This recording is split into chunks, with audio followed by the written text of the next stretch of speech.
Sa planeta ni Beerus, habang nagsasanay sina Goku at Vegeta kasama si Whis, biglang dumating si Future Mai at natataranta nitong sinabi na nawawala si Future Trunks. Pagkatapos, may isang misteryosong nilalang ang lumabas mula sa likod ng puno, at sinabi nito sa lahat na ipapaliwanag niya kung ano ang nangyayari. Nagpakilala ito bilang si Fu na kaibigan ni Trunks, bago ipinaliwanag na may masamang nangyari kay Trunks at kasalukuyan itong nasa Prison Planet, isang lugar kung saan pinagsasama-sama ang mga pinakamapanganib na kriminal mula sa iba't ibang panig ng universe. Hinikayat nito si Goku na magmadali bago mag-teleport paalis. Sinabi ni Whis na masama ang kutob niya kay Fu, pero nagdesisyon pa rin sina Vegeta at Goku na pumunta sa Prison Planet, kung saan agad silang nilapitan ng isang lalaki na kamukha ni Goku. Iniisip nito na kakampi ni Goku at Vegeta si Fu, kaya nag-transform ito sa Super Saiyan 4 at umatake, napilitan naman si Goku na kalabanin ito gamit ang Super Saiyan Blue. Matapos magpakawala ng Kamehame Wave sa isa't isa ang dalawang Goku, tumawa si Fu at sinabi na alam niyang binabalak ni Xeno Goku na sirain ang harang sa langit gamit ang pagtama ng dalawang Kamehame Wave. Dito na nagpakilala sa lahat si Xeno Goku at ipinaliwanag na siya ay isang time patroller mula sa ibang timeline. Pagkatapos, ibinunyag ni Fu na siya ang may gawa ng Prison Planet at ipinaliwanag na iniipon niya doon ang mga malalakas na mandirigma mula sa iba't ibang planeta at panahon para paglabanin. Binanggit din niya na marahil ay sinadyang magpahuli ni Xeno Goku upang maimbestigahan ang lugar. Ipinaliwanag niya na dinala niya si Trunks sa planeta bilang kabayaran sa iligal nitong pagbabago sa takbo ng panahon, at para na rin maging pain upang pumunta roon sina Goku at Vegeta. Bago umalis, sinabi ni Fu kina Goku na kung nais nilang makatakas, kailangan nilang makuha ang 7 Special Dragon Ball. Ang isa ay kasalukuyang hawak ni Xeno Goku, at ang natitirang 6 ay nasa pag-aari ng iba pang malalakas na mandirigma. Samantala, nagising si Trunks sa loob ng isang selda at bumukas ang pinto nito para hayaan siyang makalabas. Gayunpaman, paglabas niya ay hinarap siya ni Cooler na hinihingi ang isa sa mga Dragon Ball, kahit na wala naman siyang ideya tungkol dito. Sa kaparehong sandali, bumalik na si Fu sa kanyang laboratorio, kung saan sinabihan niya ang isang Saiyan na malapit na niya itong pasalihin sa gulo. Sa isang lugar sa Prison Planet na napapalibutan ng lava, nakakulong ang Saiyan na si Cumber, ang Saiyan na tinutukoy ni Fu. Maya-maya pa, habang naglalakad sina Goku, Vegeta, at Future Mai sa green area, biglang dumating si Cumber at agad nitong inatake sina Goku at Vegeta. Ngunit nang sinubukang suntukin ni Goku si Cumber, naapektuhan siya ng evil aura nito at sumailalim sa isang pagbabagong tinatawag na Super Saiyan Berserk. Nawala sa kanyang katinoan si Goku at inatake niya si Vegeta. Tumalsik kay Mai ang isa sa mga energy blast ni Goku pero nailigtas ito ni Trunks. Inutusan ni Vegeta si Trunks na kalabanin si Goku, habang si Vegeta naman ay tumungo kay Cumber. Dumating si Cooler at tinulungan nito si Trunks na kalabanin si Goku. Sinabi ni Cooler na kaya niya rin ang ginagawa ng kanyang kapatid na si Frieza, sabay transform sa pagiging Golden Cooler. Gamit ang bagong lakas ay pinabagsak niya si Goku sa isang suntok lang, at pagkatapos ay inatake niya ng supernova si Cumber. Ganun pa man, hindi nasaktan si Cumber sa atake ni Cooler, sa halip ay natuwa pa nga ito at tinanggal ang kanyang gapos sa katawan, pagkatapos ay hinamon ng lahat na kalabanin siya. Dahil dito ay ibinigay na ni Mai ang isang pares ng hikaw na ipinadala ni Shin para kay Goku at Vegeta. Sumugod si Trunks kay Cumber para bigyan ng oras sina Goku at Vegeta na makapagsanib at tinulungan ito ni Cooler. Tagumpay na nakapagsanib sina Goku at Vegeta at naging si Vegeto, na nag-transform sa Super Saiyan Blue at diretsyong sumugod kay Cumber. Habang sinasakal si Future Trunks, gumawa si Cumber ng malaking energy ball at binato sa umaataking si Vegeto. Tuwang-tuwa si Fu na pinapanood pa rin ang matinding laban mula sa kanyang laboratorio.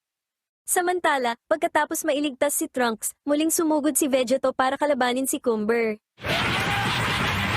Gumamit si Cumber ng Disaster Claw at pinatalsik si Vegeto sa gilid ng bundok. Bilang tugon, ginamit ni Vegeto ang Super Saiyan Blue Kaioken at muling nakipaglaban kay Cumber. Gumawa si Cumber ng mas malakas pang energy blast kaysa kanina, kaya gumamit si Vegeto ng God Final Kamehame Wave para kontrahin ito.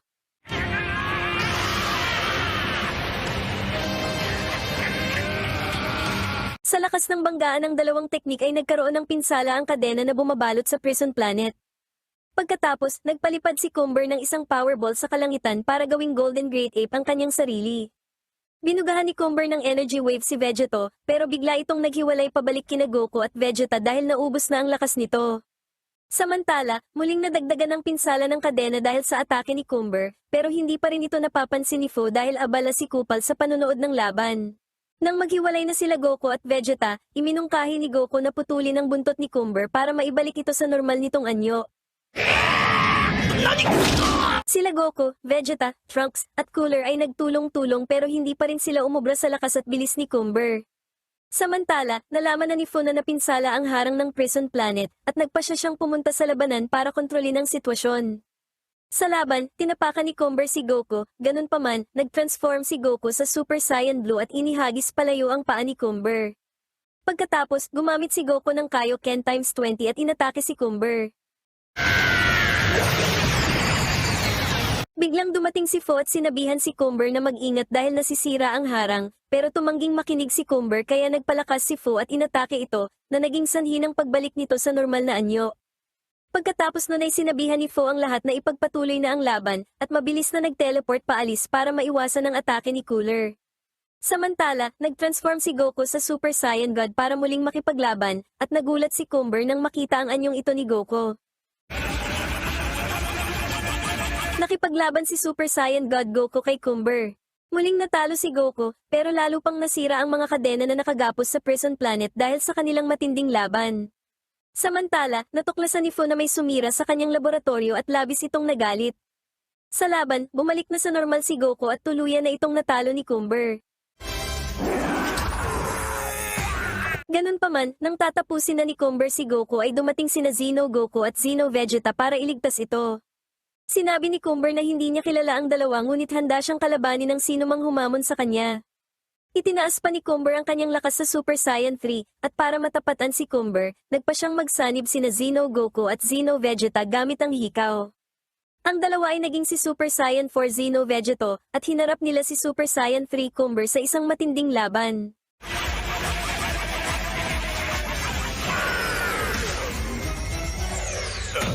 Maya-maya pa ay nagpakawala si Cumber ng malaking energy ball, kaya gumamit si Super Saiyan 4 Vegeto ng Kamehame Wave para kontrahin ito.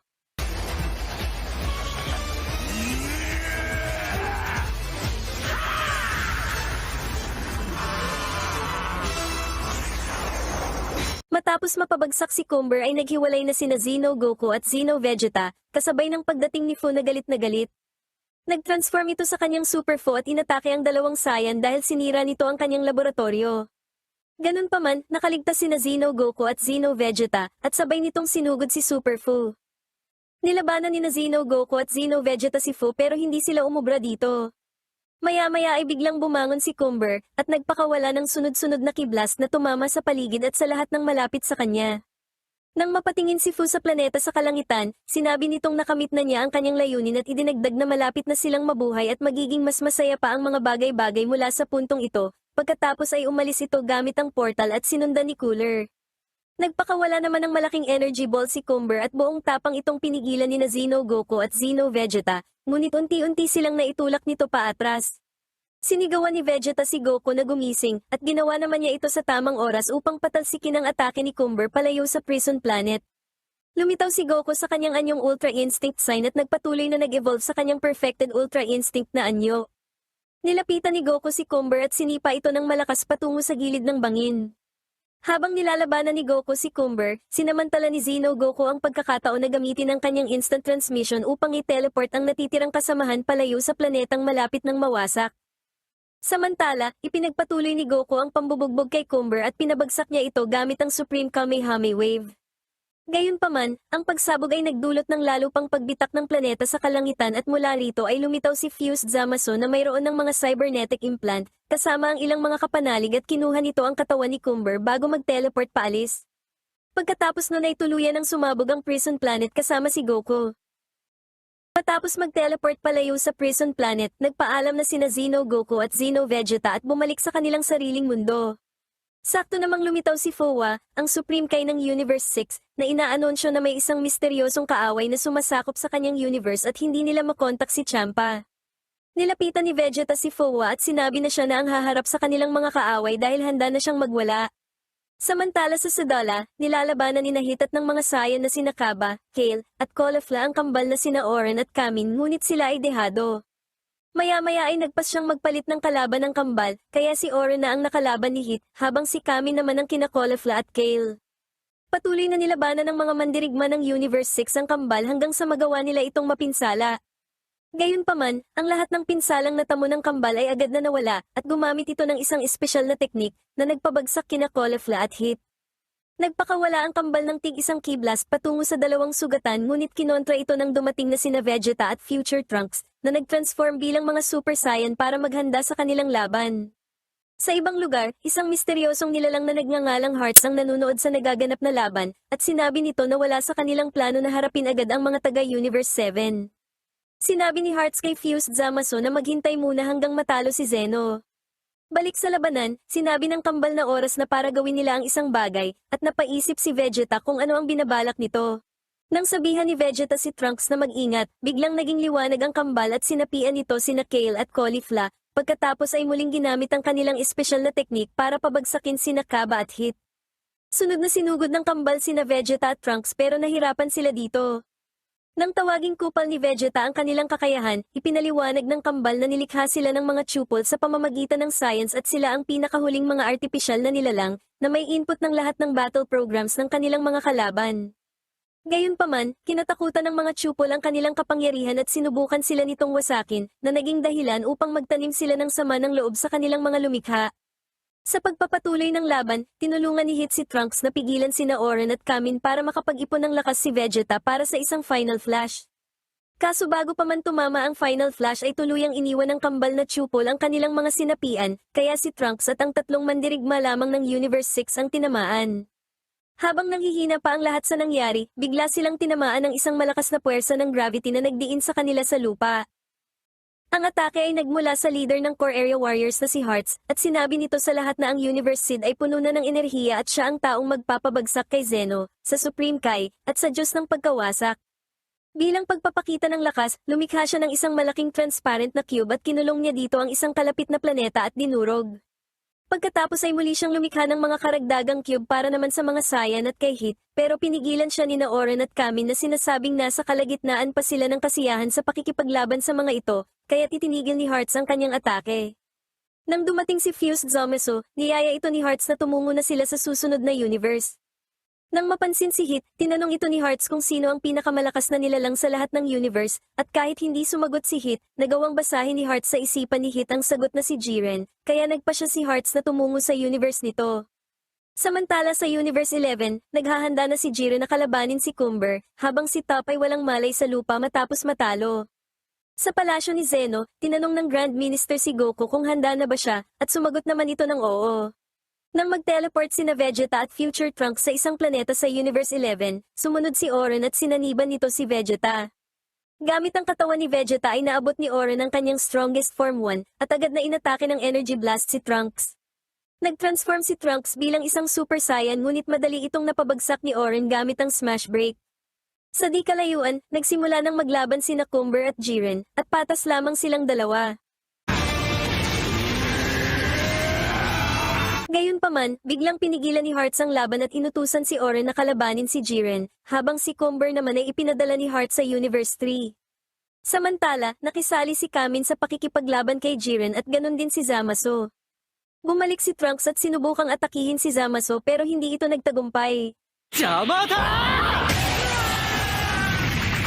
Ganun pa man, bago pa ni Oren mapatay si Trunks ay lumitaw sina Goku at ang Grand Minister.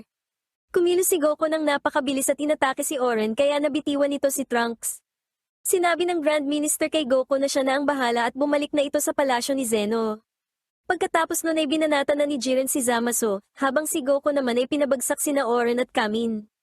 Lumipad si Goku patungo kay Hearts para harapin ito, pero bigla siyang inatake ni Oren at Kamin. Naiwasan ni Goku ang bawat atake dahil nasa estado siya ng Ultra Instinct Sign, at madali niyang nadaig ang kupal na kambal. Samantala, pinatamaan ni Jiren si Zamasu ng malaking bola ng enerhiya, at direktang tinamaan ito. Gayunpaman, lumabas si Zamasu na walang anumang pinsala na kanilang ikinagulat. Sa di kalayuan, wala pa ring laban kay Goku sina Kamin at Oren, at nang muling mapabagsak ay napagpasyahan ng kambal na magsanib, na lumikha ng isang nilalang na pinangalanan nilang Kami Oren. Gamit ang pinagsanib na katawan ay nilabanan ng kambal si Goku. Habang nanonood mula sa itaas, tinawag ni Heart si Lags na lumitaw mula sa barrier na gawa sa mga salamin.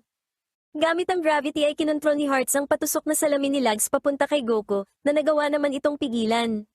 Sumugod sina Trunks at Vegeta para tulungan si Goku pero inatake sila ni Kami Oren. Gumamit ng mas malakas pang puwersa si Goku at nagawa niyang wasakin ang salamin, ngunit dahil dito ay bumalik siya sa kanyang normal na anyo. Si Lags na malaya na ngayon mula sa pagkakakulong sa barrier, ay ginamit ang kanyang mga kakayahan upang paliparin ang mga basag na piraso nito patungo kay Goku at malubha itong sinugatan. Kasabay nito, nag-Super Saiyan Blue si Vegeta at nilabanan si Kami Oren. Agad na napabagsak si Vegeta ngunit mabilis itong nakabalik at itinaas pa ang kanyang antas sa Super Saiyan God SS Evolved. Habang nakikipaglaban si Vegeta kay Kami Oren, muling inatake ni Lags ang sugatang si Goku, pero buti na lang ay naroon si Trunks para iligtas ito. Samantala, nakuha na ni Vegeta ang kalamangan sa laban, at tuluyan na nitong nabugbog si Kami Oren.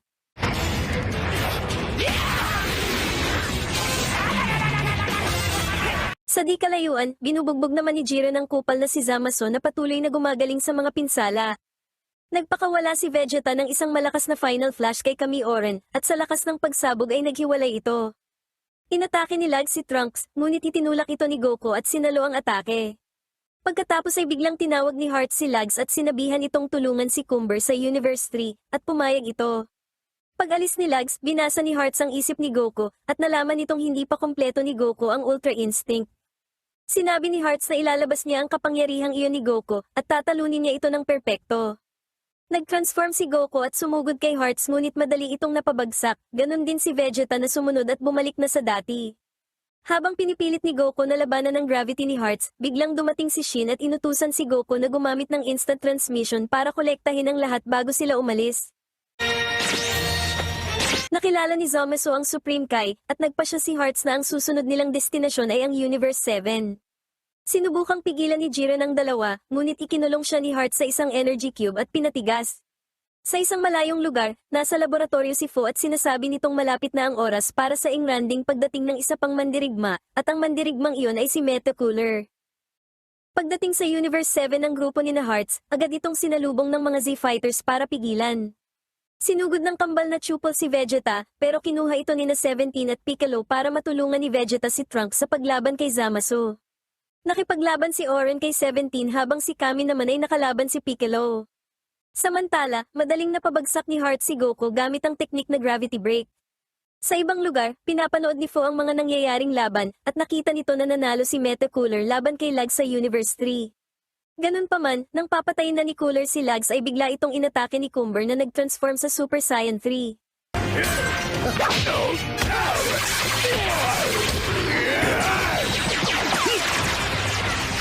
Maya-maya pa ay biglang nag-transform si Cooler sa Golden Metacooler at ipinagmalaki niya ito kay Cumber. Gamit ang bagong anyo, walang hirap na binugbog ni Cooler si Cumber.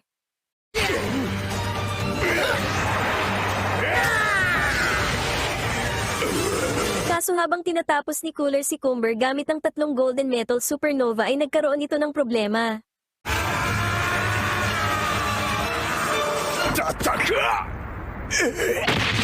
Napanood ni Fu ang nangyari, at sinabi nito na nag-overheat si Cooler pero ayos lang dahil nakakuha naman siya ng maraming impormasyon.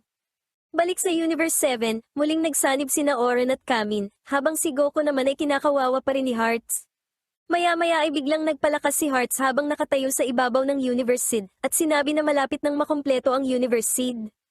Lumipad si Goku sa ere upang harapin si Hearts na agad namang umatake. Tuloy-tuloy na nagpaulan ng mga suntok si Hearts hanggang sa magkaroon si Goku ng pagkakataon para makapag-Super Saiyan Blue. Pagkatapos mag-power up ay agad na sinugod ni Goku si Hearts.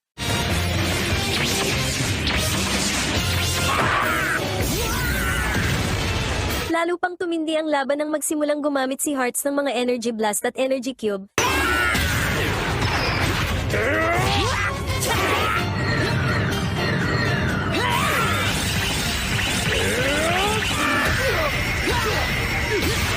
Gumanti si Goku sa pamamagitan ng isang malakas na Kamehame Wave, at direktang tinamaan nito si Hearts.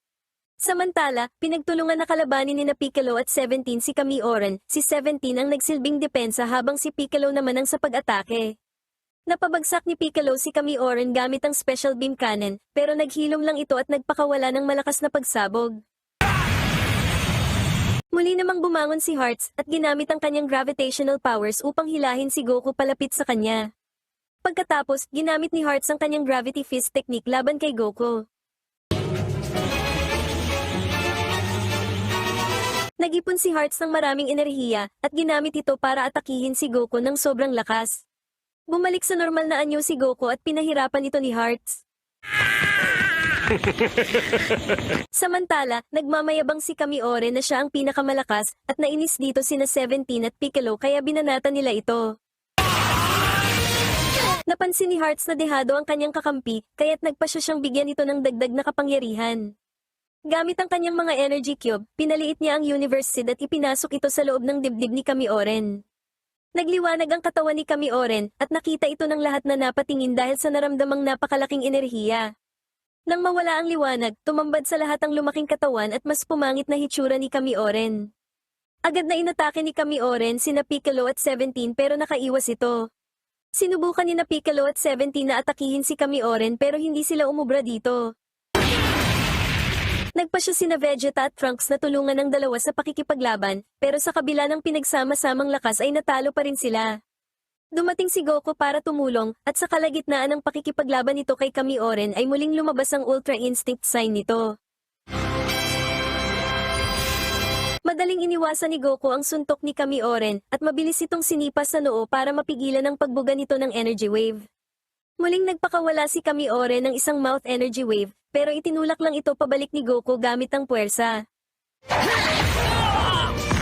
Sa ikatlong pagtatangka ni Kami Oren ay natamaan na nito si Goku ng energy wave. Ganun pa man, naging dahilan lang ito ng pagbabago ni Goku patungo sa kanyang anyong perfected Ultra Instinct. Gamit ang mas malakas na anyo, walang hirap na binugbog ni Goku si Kami Oren.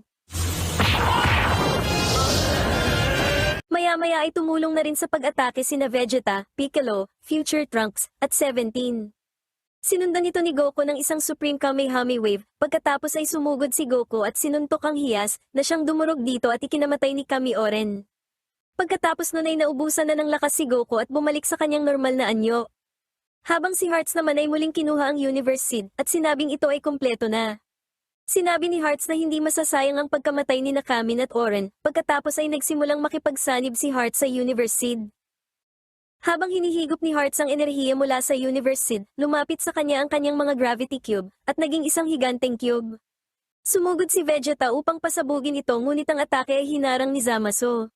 Nang tanungin ni Future Trunks kung bakit niya ipinagtatanggol ang isang mortal na tulad ni Hearts, sinabi ni Zamasu na ito ay dahil papatayin nito si Zeno at kapag nawala na si Zeno, wala nang hahadlang sa kanyang plano na ubusin ang mga mortal. Pagkatapos nun ay inatake ni Zamasu ang Z-Fighters. Pinilit na lumaban ni Goku pero dahil naubos ang kanyang enerhiya mula sa paggamit ng Perfected Ultra Instinct, madali siyang natalo ni Zamasu. Biglang dumating si Jiren at sinipa si Zamasu palayo kay Goku. Nagpakawala si Jiren ng sunod-sunod na blast kay Zamasu na sinalag naman ito gamit ang kanyang Violent Fierce God Slicer, pero nang aatake na si Zamasu ay biglang dumating si Hit at sinuntok siya. Sumugod ang tatlo ngunit napaatras sila ng malakas na enerhiya mula sa Universe Seed na malapit ng mabuo. Sumabog ang Universe Seed at lumabas si Hearts mula sa loob nito na iba na ang hitsura. Biglang hinila ni Hearts si Zamasu at ipinaalala dito na ang layunin niya ay patayin ang lahat ng mga Diyos, bago niya ito binalot ng maraming gravity cube at pinaliit hanggang sa maglaho. Pagkatapos ay idineklara ni Hearts ang kanyang sarili bilang ang Ultimate God Slayer. Ikinulong ni Hearts ang grupo ni Goku sa kanyang mga berdeng bilog, bago niya mabilis na pinabagsak ang mga ito.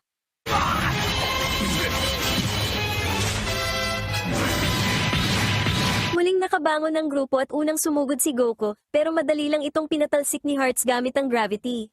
Sunod na sumugod sina Hit at Jiren, pero napatalsik lang din ito tulad ni Goku. Ginamit ni Hearts ang gravity finale para pahirapan ang grupo, bago ito muling pabagsakin gamit ang higanteng cube mula sa langit.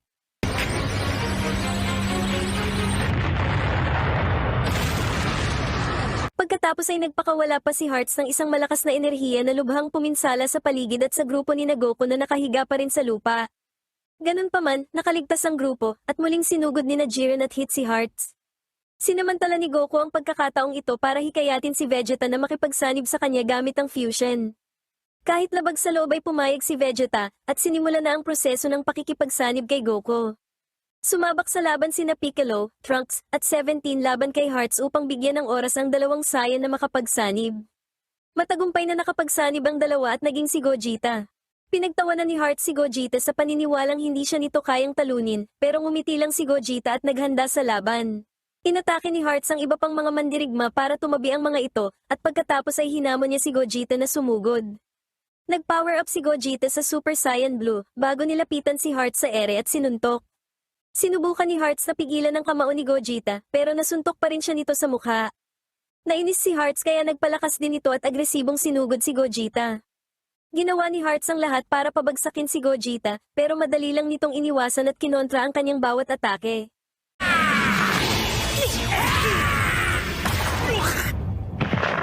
Sa huli ay inalok na lang ni Hearts si Gogeta na tulungan siya sa kanyang layunin na patayin si Zeno para sa kalayaan ng mga mortal, ngunit tinanggihan ni Gogeta ang alok at sinabing malaya na siya. Dahil nabigo na makumbinsi si Gogeta, nagpa siya si Hearts na patayin na lamang ang lahat sa Earth. Pinalakas nito ang gravity upang hindi makatakas ang lahat at pagkatapos ay kumuha ito ng maliit na planeta mula sa labas ng kalawakan para itama sa Earth. Mas pinalakas pa ni Hearts ang pagbagsak ng maliit na planeta sa pamamagitan ng pagtulak dito patungo sa ibaba kung nasaan ang kanyang mga kaaway.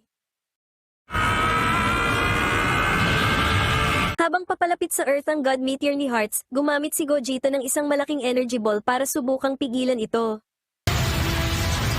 Napahinto ni Gogeta ang bulalakaw, pero panandalian lamang yon dahil dinagdagan ni Hearts ang lakas nito kaya muli itong nagpatuloy sa pagbagsak. Dito na nagpa siya si Piccolo na tulungan si Gogeta at sumama rin sa kanya sina Jiren at Hit. Nagpakawala naman si Gogeta ng isang malakas na Kamehameha Wave para labanan ang bulalakaw ni Hearts. Maya-maya pa ay dumating na sina Hit at Jiren para tulungan si Gogeta, at ang tatlong mandirigma ay nagpakawala ng isang atake na sapat ang lakas para wasakin ang bulalakaw. Sumabog ang bulalakaw at ang mga natirang piraso nito ay winasak naman ni Piccolo, Trunks, at 17. Pagkatapos ay sumugod na si Gogeta kay Hearts para tapusin ito. Habang naglalaho, sinabi ni Hearts na kayang wasakin ni Zeno ang universe ng walang alinlangan, at ang gusto lang niya ay bigyan ng tunay na kalayaan ang lahat ng mortal. Pagkatapos nun, si Hearts na may ngiti sa kanyang mukha ay tuluyan ng naglaho. Sa labas ng palasyo ni Zeno, tahimik na binati ng Grand Minister ang lahat ng pumigil kay Hearts. Pagpasok sa loob ng palasyo, naabutan ni Grand Minister na abala ang dalawang Omni King sa paglalaro ng taguan. Balik sa Earth, tinanong ni Jiren si Gogeta kung bakit hindi sila nagsanib noong Tournament of Power, biglang naghiwalay ang dalawa at sumagot si Vegeta na ayaw niyang makipagsanib kay Goku. Sa isang malayong lugar, sinabi ni Fu na oras na para sa kanyang susunod na eksperimento. Sa Demon Realm, umabot na sa sukdulan ng laban sa pagitan ng Time Patrol at Dark Empire. Nagpakawala si Xeno Vegeto ng sunod-sunod na energy blast kay Mechi Kabura, ngunit hindi ito napinsala at nagpakawala pa ng mas malakas na kapangyarihan. Inatake ito ni Xeno Vegeto ng isang malakas na Kamehameha Wave at tuloy-tuloy na malalakas na pisikal na atake.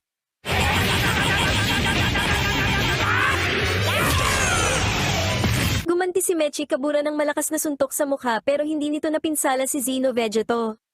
Pinabagsak ni Xeno Vegeto si Mechi Kabura gamit ang malakas na energy blast, at dito na kinargahan ni Kronoa ang keysword ni Xeno Trunks. Habang nasaan yung Super Saiyan God, inatake ni Xeno Trunks si Mechi Kabura gamit ang kargadong keysword. Nagsimulang mawala ang kadiliman sa loob ni Mechi Kabura at tuluyan na itong nasil. Habang nagsisimulang gumuho ang tore ni Mechi Kabura, sinabihan ni Kronoa si Toki Toki na alisin ang kadiliman gamit ang kanyang mga pakpak. Nag-transform si Toki Toki sa isang malaki at magandang nilalang, at sa pagpagaspas ng kanyang mga pakpak, winasak niya ang tore at nilinis ang kadiliman sa kaharian. Nang tuluyan ng matapos ang laban, naghiwalay na si Xeno Vegeto pabalik kina Xeno Goku at Xeno Vegeta. Pinasalamatan ni Kronoa ang lahat sa kanilang pagsisikap. Ang buong universe ay napalaya na mula sa Dark Demon Realm, subalit ilang sandali bago ang pagguho, nagawang maipadala ni Toa at Mira ang kanilang bagong silang na anak na si Fu papalayo, at naglakbay ito sa isang bitak sa daloy ng oras kasabay ng pagbagsak ng tore. Paglipas ng mga taon ay lumaki na si Fu, at binalak na nito ang kanyang susunod na hakbang. Sa Time Nest, sinabi ni Kronoa kina Xeno Trunks at Xeno Pan na nawawala si Toki Toki, at agad namang umalis ang dalawa para hanapin ito. Sa ibang panahon, sa Capsule Corporation, sinusuri ni Goku si Toki Toki hanggang sa tukain nito ang kanyang ilong. Lumapit ang iba kay Goku at nagtaka kung saan nanggaling ang ibon. Pagkatapos ay biglang dumating sina Zeno Trunks at Zeno Pan, at natuwa ito nang makita si Toki Toki. Ipinaliwanag ni na Zeno Trunks at Zeno Pan na sila ay mula sa Time Patrol at ang pag-iral ni Toki Toki ay napakahalaga para sa lahat ng mga dimensyon. Pagkatapos nun ay biglang lumitaw sa kalangitan ang lahat ng 12 Diyos ng pagkawasak. Naroon ang mga ito upang patayin si Toki Toki, kaya umabante si Beerus at naghanda ng Energy of Destruction Ki Blast para wasakin ang mga nasa ibaba. Ngunit bago niya ito magawa, lumipad si Toki Toki at sa isang pagpagaspas ng kanyang mga pakpak, kinansela nito ang atake na labis na ikinagulat ng mga Diyos. Tinanong ni Goku si Beerus kung ano ang kanyang ginagawa at ipinaliwanag nito na ayon sa kanyang hula, isang kakaibang ibon ang magpapakita sa Universe 7 at wawasakin nito ang lahat ng mga universe. Hindi makapaniwala si Zeno Trunks dito, at sinabing iniligtas ni Toki Toki dati ang lahat ng dimensyon, ngunit iminungkahi ni Quitela na wasakin na lang ang Earth. Tumakas si Zeno Pan pabalik sa Time Nest kasama si Toki Toki, at ikinagalit ito ng mga Diyos ng pagkawasak kaya naghanda na ang mga ito ng atake para tapusin ang lahat. Ganun pa man pinigilan sila ni Beerus, sinasabing siya na ang bahala sa kanyang universe. Agad na naintindihan ni Goku at Vegeta ang gustong mangyari ni Beerus, kaya lumipad sila sa harapan nito kasama ang iba pa para kalabanin ito. Nag-transform si Goku at Vegeta sa Super Saiyan Blue bilang paghahanda sa laban. Pagkatapos ay sumugod na si Goku kay Beerus. Samantala, pinapanood ni Fu ang mga kaganapan sa Earth mula sa lugar na may isang malaking puno, at kasama nito doon ang totoong ibon na hinahanap ni Beerus. Nagsimula na ang laban at nahihirapan si Goku na makapatama ng atake kay Beerus. Biglang natigil ang laban nang dumating sina Zeno Goku at Zeno Vegeta. Sinabi ni Zeno Goku na hindi ito ang tamang oras para mag-away, habang itinuro naman ni Zeno Vegeta ang mga ugat sa kalangitan na pag-aari ng Universe 3. Dahil dito ay tiningnan ng mga God of Destruction ang kanilang mga sariling universe at nasaksihan nila kung paano pumulupot ang mga ugat ng puno sa mga planeta at sinipsip ito hanggang sa maglaho. Matapos makita ang nangyayari, nagdesisyon na ang mga God of Destruction na bumalik sa kani-kanilang universe.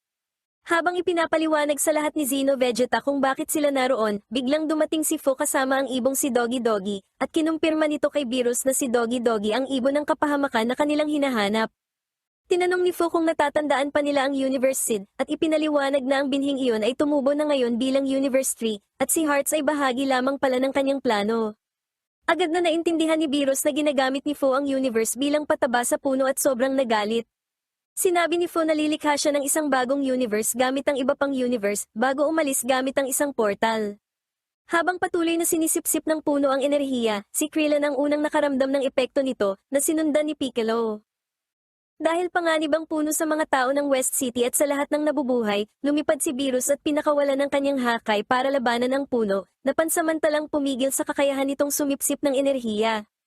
Sinabi ni Beerus kina Goku na hindi niya ito makakayang gawin ng matagal, at inutusan silang gumawa ng paraan laban kay Fu at sa Universe 3. Umalis sina Zeno Goku at Zeno Vegeta upang mag-imbestiga sa sarili nilang paraan.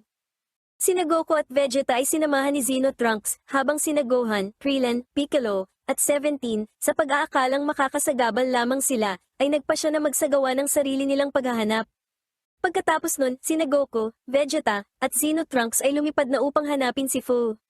Sa paanan ng Universe 3, binati ni Fu sina Bojack, Turles, Super 17, Metacooler, at Dr. W. Kaso malaki ang galit ni Bojack sa mga Saiyan kaya nakipag-away ito kay Turles. Mabilis na pinigilan ni Fu ang dalawa at ipinaliwanag na ang kanilang kaaway ay si Goku at ang mga kakampi nito na susubukang pigilan ang kanilang plano. Napilitan sina Bojack at Turles na isantabi ang kanilang alitan at nag-focus na lang kung paano makapaghihiganti kay Goku. Sa ibang lugar, sina Goku, Vegeta, Zeno Trunks at Zeno Pan na kasama si Toki Toki ay patuloy na hinahanap si Fu. Biglang nakaramdam ang grupo ng paparating na kalaban at laking gulat ni Goku at Vegeta nang makita sina Turles at Bojack na nakilala nila bilang ang mga kupal na sumalakay sa Earth maraming taon na ang nakalipas. Agad na umatake si Turles kay Goku at susundan sana ito ni Bojack pero hinarang ito ni Vegeta. Nagpalakas si Bojack at Turles at nag-Super Saiyan Blue naman sina Goku at Vegeta, pagkatapos ay nagsimula na ang kanilang laban. Patuloy na binabantayan ni Zeno Trunks si Zeno Pan sa ibaba nang biglang nagwala si Toki Toki dahil sa paglitaw ni Fu at Dogi Dogi. Sinubukan ni Goku at Vegeta na puntahan si Fu, ngunit pinigilan sila ni Turles at Bojack, at sinabi nito sa kanila na sila ang kanilang kalaban. Labis na natutuwa si Fu dahil ang nangyayaring laban ay nakakatulong sa mabilis na paglago ng kanyang Universe 3. Samantala sa impyerno, nakatagpo ni na Xeno Goku at Xeno Vegeta ang misteryosong si Dr. W.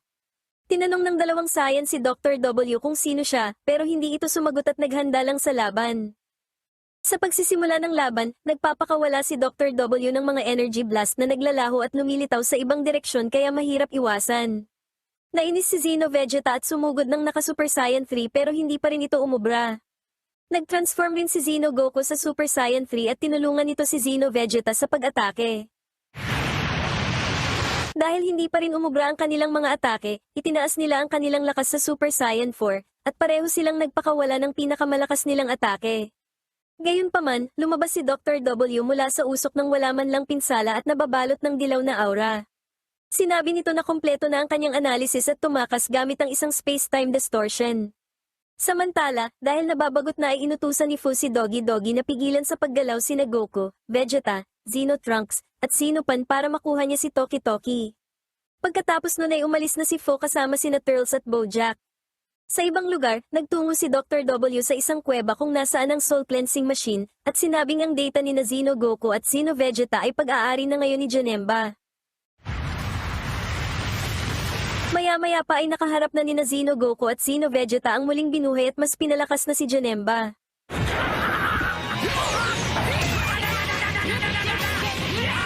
Sa malapit, pinapanood ni Dr. W ang nagaganap na laban, at sinasabing hindi matatalo ni na Xeno Goku at Xeno Vegeta ang muling nabuhay na si Janemba dahil tinataglay nito ang kanilang mga abilidad. Napabagsak ni Janemba ang dalawang Saiyan at mayabang na tumawa. Muli sanang sasalakayin ni Janemba ang dalawa, pero napatigil ito nang biglang bumagsak mula sa isang bitak sa itaas sina Goku, Vegeta, Xeno Trunks, at Xeno Pan. Umatake si Janemba kaya napilitan sina Goku at Vegeta na kalabanin ito. Nang hindi rin umubra ang dalawa ay nagpasya sila na sabay-sabay na lang na atakihin si Janemba. Pagkatapos ay nagtulungan si Goku at si Xeno Goku sa pag-atake kay Janemba. Biglang nabalot ng yelo ang mga binti ni Janemba kasabay ng paglitaw ni na Putin at Salza mula sa isa pang bitak, pagkatapos ay ginamit ni Salza ang kanyang tricky storm technique para patalsikin si Janemba. Nang tanungin ni Goku kung sino ang dalawa, sinabi ni Xeno Trunks na sila ay mga miyembro ng Demon Realm na matagal na nilang tinalo. Pagkatapos ay biglang tinanong ni Putin si Goku kung gusto ba niyang malaman kung paano wasakin ang Universe 3. Gamit ang kanyang tungkod, ipinakita ni Putin sa lahat ang isang projection ng kasalukuyang lumalalang sitwasyon sa Earth habang patuloy sa paglaki ang puno. Samantala, sumugod si Janemba kaya nag-transform si Xeno Trunks sa Super Saiyan God para pigilan ito. Kaso nabigo si Xeno Trunks na pigilan si Janemba kaya natuloy ang pag-atake nito sa kanilang grupo. Sinabi ni Salza kay Goku na gawin ang bagay na ginawa niya noon nang nilabanan niya ang mga Shadow Dragon. Humingi ng enerhiya si Xeno Goku sa lahat at sumang-ayon naman ang mga ito. Habang nilalabanan ni na Salza at Putin si Janemba, ibinahagi ni na Goku, Vegeta, Xeno Trunks at Xeno Pan ang kanilang enerhiya kina Xeno Goku at Xeno Vegeta, na nagbigay daan sa kanila na ma-access ang anyong Super Saiyan 4 Limit Breaker. Gamit ang bagong lakas, binugbog ni na Xeno Goku at Xeno Vegeta ang kupal na si Janemba.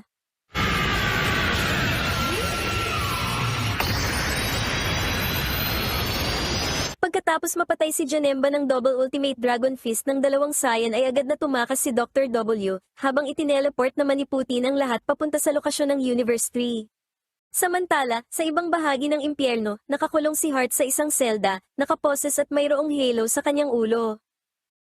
Dahil sa mahika ni Putin, nakarating ang grupo ni na Goku sa kinaroroonan ng Universe 3. Habang namamangha sila sa sobrang laki nito, nagpasya si Vegeta na wasakin ang puno ng mag-isa. Gumawa si Vegeta ng isang dambuhalang bola ng enerhiya at ibinato ito sa puno, ngunit walang nangyari dahil sinipsip lang ito ng puno. Biglang lumitaw si Fu at winelcome ang lahat sa lugar na tinawag niyang Time Rift, isang lugar na kahit ang mga Diyos ay hindi kayang pasukin. Iminungkahi niya na maghintay na lang sila upang masaksihan ang pagsilang ng isang bagong universe at pinasalamatan si Vegeta para sa dagdag na enerhiya na ibinigay nito sa puno. Biglang sapilitang itineleport paalis nito ang 4 na time patrol. Matapos sabihin na ang lahat ng ito ay para kay Fu na ikinalito naman ito, agad ding umalis si Toa kasama sina Salza at Putin. Nag-transform si Vegeta sa Super Saiyan Blue at inatake si Fu, ngunit madali nitong napigilan ang kanyang pag-atake at binalot siya ng madilim na enerhiya na nagmumula kay Cumber, na sa mga sandaling yun ay nakakulong sa isang tangke at walang malay. Nag-transform din si Goku sa Super Saiyan Blue upang tulungan si Vegeta, ngunit huli na ang lahat at nabalot din ito ng maitim na enerhiya at naging berserk. Parang baliw na inatake ni na Goku at Vegeta si Fu pero hindi sila umubra dito, at nagpasya na lang si Fu na palayain sila mula sa kanilang evil aura, dahil ayaw nilang kalabanin ng isa't isa tulad ng inaasahan sana nito. Nang humarap si Fu sa puno at kinausap ito na parang siraulo, ibinigay ni Goku kay Vegeta ang hikaw na ibinigay sa kanya ni Salza at iminungkahi na magsanib sila para maging si Vegeto. Napansin ni Fu ang kanilang pagsasanib at sinubukan silang tirahin ng masamang enerhiya ni Cumber. Ganun pa man, nabigo ang masamang enerhiya na sakupin si Vegeto dahil gumawa ito ng isang key barrier sa kanyang paligid. Nag-transform si Vegeto sa Super Saiyan Blue at naghanda na harapin si Fu. Matapos dalhin ng sapilitan sa ibang lokasyon, binabantayan nito ang mga bihag na time patrol na pawang nakagapos at walang magawa dahil sa masamang enerhiya ni Cumber. Habang walang magawa kundi panoorin ang labanan sa pagitan ni Vegeto at Fu sa isang malaking monitor, sinabi nito sa time patrol na siya ang responsable sa paglikha kay Fu, gamit ang datos mula sa maraming malalakas na mandirigma sa paglipas ng panahon. Ibinahagi nito ang kanyang intensyon na gawing susunod na hari ng kadiliman si Fu bilang kapalit ni Mechi Kabura, sabay labas ng isang itim na globo na nagsimulang humigop ng madilim na enerhiya mula sa mga katawan ng Time Patrol. Ipinaliwanag nito na bago mamatay si Mechi Kabura ay naglabas ito ng itim na enerhiya at pumasok ang enerhiya sa Time Patrol. Sinabi pa nito na kailangan niya ito para gawing hari ng kadiliman si Fu. Pilit na kumawala si Xeno Goku mula sa kanyang pagkakagapos ngunit agad itong inatake ng bagong dating na si Mira. Dala ni Mira ang bugbog sarado at walang malay na sina Xeno Gohan at Xeno Goten. Muling kinuha nito ang itim na globo at matapos sabihin na wala nang silbi sa kanya ang mga Time Patrol ay umalis na ito kasama si Mira, habang ang Time Patrol naman ay napunta sa ibang lokasyon. Sa crack of time, nahihirapan si Fu na kalabanin si Vegeto kaya nagpa siya na itong mag-transform sa Super Fu. Ganun pa man, sa kabila ng pagbabagong anyo ay hindi pa rin umubra si Fu kay Vegeto. Dahil dito, napuna ni Fu na mas lumakas pa si Vegeto mula noong makipaglaban ito sa Prison Planet. Biglang nagsimulang magliwanag ang Universe 3, at labis ang kagalakan ni Fu sa nalalapit na pagsilang ng isang bagong universe. Gayunpaman, bigla ring naglaho ang liwanag at nagsimulang mabulok ang puno.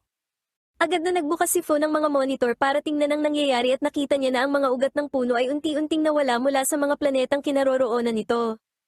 Pagkatapos ay pinakita na sina Beerus at Champa kasama ang kanilang mga anghel na sina Whis at Vados, ang responsable sa nangyari dahil hiniling pala nito sa Super Dragon Ball na sirain ang Universe 3. Pagkatapos malaman na ang mga God of Destruction ang responsable sa pagkasira ng Universe 3, labis na nagalit si Fu. Dumating sina Toa at Mira at ibinigay nito kay Fu ang Dark Energy na kinuha nila mula sa Time Patrol. Habang sumasanib ang dark energy kay Fu, bumalik ang kanyang mga alaala noong siya ay sanggol pa lamang, at hindi nagtagal ay nakuha na niya ang kanyang mas malakas na anyong Dark King. Nang muli niyang tingnan si Toa, naalala niya ito bilang kanyang artipisyal na ina, bagamat sinabi nitong sila ni Mira ay mga alagad lamang niya. Sinabihan ni Fu ang dalawa na umalis at pinakawalan ng kanyang dark energy sa nabubulok na Universe 3. Sumugod si Vegeto upang pigilan si Fu at nagsimula silang maglaban. Sinabi ni Fu kay Vegeto na ibabalik niya sa dati ang Universe 3 gamit ang sarili niyang kapangyarihan at muling nagpatuloy sa pag-atake. Inatake ni Toa at Mira si Vegeto para maipagpatuloy ni Fu ang kanyang plano. Pero habang nagbibigay ng enerhiya si Fu sa puno, isang portal ang nagbukas at lumabas dito si Xeno Vegeto na naka-Super Saiyan 4 Limit Breaker, kasama sina Demigra at Robelo. Agad na pinatikim ni Xeno Vegeto ng suntok sa mukha si Fu para galitin ito. Sa ibang lugar na napapaligiran ng mga guho, tumayo si Broly at ngumiti na parang may masamang balak. Ipinagpatuloy ni Xeno Vegeto ang kanyang pakikipaglaban kay Fu, habang ang iba ay nanunood lang sa Gedli. Sa isang pansamantalang pagtigil ng laban, pinakawalan ni Fu ang kanyang kapangyarihan sa hangin upang baguhin ang itsura ng kapaligiran. Pinatamaan ni Xeno Vegeto ng Ki Blast si Fu pero nakaiwas ito. Biglang yumanig ang paligid dahil sa malakas na enerhiya. Ang dahilan nito na si Broly ay pumasok mula sa itaas ng gusali at walang alinlangan na inatake si Xeno Vegeto. Ayon kay Demigra, matapos mawala ang epekto ng brainwashing kay Broly, hindi nila alam kung saan ito napunta at ngayon ay isa na itong demonyo na puro laban ang nasa isip, na mas lumakas pa dahil sa hindi mabilang na mga laban na halos ikamatay nito. Ganun pa man, nakalalamang pa rin si Xeno Vegeto, kaya nag-power up si Broly sa Super Saiyan 4 Limit Breaker pero ginawa niya ito nang walang tulong mula sa iba. Nang muling sumugod si Broly ay lumitaw si Vegeto at tinulungan nito si Xeno Vegeto sa pakikipaglaban. Habang naglalaban ang tatlo, bumalik si Fu sa Universe 3 upang ipagpatuloy ang pagbuhay dito. Napansin ng dalawang Vegeto ang ginagawa ni Fu pero hindi nila ito mapigilan dahil patuloy silang inaatake ni Broly. Nagpasya si Vegeto na siya na lang ang haharap kay Broly upang bigyan si Xeno Vegeto ng pagkakataong umalis at pigilan si Fu. Nagliwanag ang Universe 3 at nabalot ng liwanag nito ang buong paligid. Samantala, ipinakita si Hearts na nasa harap na ng tangke na kinalalagyan ni Cumber. Napangitan si Fu sa itsura ng kanyang bagong universe pero sinabi niya na interesante pa rin naman ito. Pagkatapos nun ay inatake ni Xeno Vegeto si Fu para pigilan ito na maituloy ang kanyang plano. Kaso habang nakikipaglaban kay Xeno Vegeto ay nagawang maipadala ni Fu ang kumikinang na bola sa itaas. Sa ibaba, inasar ni Demigra si Toa sa pagsasabing mukhang hindi naman pala perpektong hari si Fu. Nagalit si Toa at nagbagong anyo bilang Demon Goddess, kaya nagbagong anyo rin si Robelo para harapin ito. Sa kabilang dako, patuloy pa rin sa paglalaban sina Xeno Vegeto at Fu. Habang naglalaban sina Xeno Vegeto at Fu, lumapit si Demigra at ginamit ang kanyang mahika para ikulong ang dalawa sa kanyang time labyrinth. Pagkatapos nito, parehong nag-teleport paalis sina Demigra at Robelo. Sa planeta ni Beerus, naramdaman ni Whis at Vados ang paglikha ng isang bagong universe. Tinanong ni Vados kung nasaan sina Goku at Vegeta, at naramdaman naman ni Whis si Goku na nagising sa isang bagong universe sa labas mismo ng Capsule Corporation, habang nalilito sa mga kasalukuyang pangyayari. Sa Pseudo Universe, isang mandirigmang nakasuot ng itim ang nakatayo sa ibabaw ng isang gusali sa West City, habang si Goku ay tumatakbo sa kalye sa ibaba, iniiwasan ang mga laser mula sa mga spaceship na umaatake sa kanya. Kinontak si Goku sa pamamagitan ng telepathy ni Xeno Trunks na kasalukuyang nasa Time Nest, at sinabing si Goku ay nasa universe na nilikha ni Fu, isang hindi perpektong kopya ng orihinal na Universe 7 na walang anumang senyales ng buhay. Gayunpaman, nang tamaan ng isang pagsabog ang isa sa mga kalapit na gusali, ang kaparehong gusali sa Universe 7 ay gumuho rin kasabay nito. Kahit hindi lubos na nauunawaan ang sitwasyon, lumipad pa rin si Goku palayo sa lungsod. Samantala, nainip na si Frieza at nagpasya na itong lumabas ng spaceship kasama si Metacooler na sumunod din. Inatake ng dalawa si Goku, pagkatapos ay idineklara nito na si Goku ay kanilang biktima. Pero biglang tinamaan ng gravity cage technique ni Hearts sina Frieza at Metacooler. Nagulat si Goku na makita si Hearts dahil hindi niya alam na buhay pa ito, ngunit itinuro ni Hearts ang halo sa itaas ng kanyang ulo at ipinaliwanag na pinalaya lang siya ni Demigra mula sa impyerno. Hiniling ni Hearts kay Goku na makipagsanib puwersa sa kanya dahil kailangan niya ang kapangyarihan nito para mapabagsak si Fu na naging makasarili sa paggamit ng Universe 3. Muling bumangon sina Frieza at Metacooler na naka-golden form at galit na inatake sina Hearts at Goku. Sinubukan ni Frieza na patayin si Goku gamit ang Supernova, pero nabigo ito dahil nagawang makapagpalit ni Goku sa estado ng Ultra Instinct Sign sa tamang oras. Madaling napabagsak ni Goku si Frieza, pero biglang binigyan sina Frieza at Metacooler ng tig-isang Dark Dragon Ball na labis na nagpalakas dito. Ang misteryosong nilalang na nagbigay ng Dark Dragon Ball ay nanunod sa itaas, at hinihimok nito ang lahat na maglaban. Patuloy na nilabanan ni Frieza at Metacooler sina Goku at Hearts, gamit ang kanilang mga golden form na pinalakas ng Dark Dragon Ball.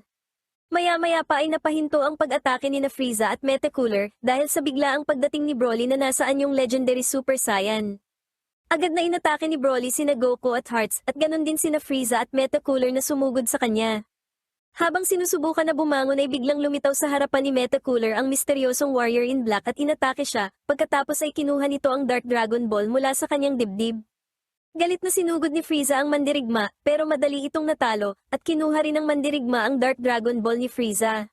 Sunod na ibinaling ng Warrior in Black ang kanyang atensyon kay Broly at sinenyasan itong sumunod sa kanya. Pagkatapos nun ay lumapit ang nakamaskarang Saiyan kina Goku at Hearts, at sinabi na ang Pseudo Universe ay mukhang may kakayahan na pagbatiin ang dating magkaaway, at hinimok ang dalawa na magpatuloy sa paglaban bago umalis. Nang mapaupo si Goku sa lupa sa sobrang pagod, ibinigay dito ni Hearts ang isang magic bean na natagpuan niya doon. Gumaling si Goku mula sa kanyang mga sugat at nagpasalamat kay Hearts. Pagkatapos ay inilabas ni Hearts ang 4-star Dragon Ball at sinabi kay Goku na, kung may parehong epekto ang magic bean sa Pseudo Universe, dapat ay ganoon din para sa mga Dragon Ball. Nagpasya silang dalawa na kolektahin ang lahat ng 7 Dragon Ball at gamitin ang mga ito upang makatakas mula sa Pseudo Universe. Gamit ang Dragon Raider na kinuha nila sa Capsule Corp, nalaman nila na ang isang Dragon Ball ay nasa planet Vegeta na lumulutang malapit sa Earth. Sa ibabaw ng palasyo ni King Vegeta, ipinakita ang sugatang si Vegeta na nakikipaglaban kina Turles at Cumber. さあ醜く争いよ Matapos pabagsakin si Vegeta, sinabi ni Cumber na nawala na ang dangal ni Vegeta kaya't isa itong kahihiyan sa lahat ng Saiyan. Gayunpaman, biglang hinamon ni Turles si Cumber at sinabing siya ang pinakamalakas na Saiyan. Habang naglalaban sina Cumber at Turles, nag-teleport doon sina Goku at Hearts at agad na napansin ang walang malay na si Vegeta. Bigla namang dumating ang Crimson Mask Saiyan at hinamon si Goku na maglaban bago mag-transform sa Super Saiyan Rose. Dahil sa kulay rosas na buhok at pamilyar na mata, napagtanto ni Goku na si Goku Black ang nakamaskarang Saiyan at tinanggap ang hamon nito. Nakarecover si Vegeta at sinubukan ni Turles na buhayin ang kasamaan nito gamit ang kanyang evil aura. Dahil dito, naalala ni Vegeta ang ilan sa kanyang mga masamang ginawa, tulad ng pagpatay kay Nappa at ang pagmassacre niya sa nayo ni Elder Suno. Ganun pa man, nang maalala ni Vegeta ang kanyang pagkamatay sa kamay ni Frieza at ang laban ni Goku kay Kid Buu, napagtanto nito na hindi totoong masama ang lahi ng mga Saiyan at nagawa nitong labanan ang masamang impluensya. Ginawang kapangyarihan ni Vegeta ang kanyang kasamaan at inatake si Turles. Sinabi ni Vegeta na hindi masama ang mga Saiyan, kundi mga mandirigma na patuloy na lumalaban para maging mas malakas. Pagkatapos nun ay madaling pinabagsak ni Vegeta si Turles at sinunod nito si Cumber.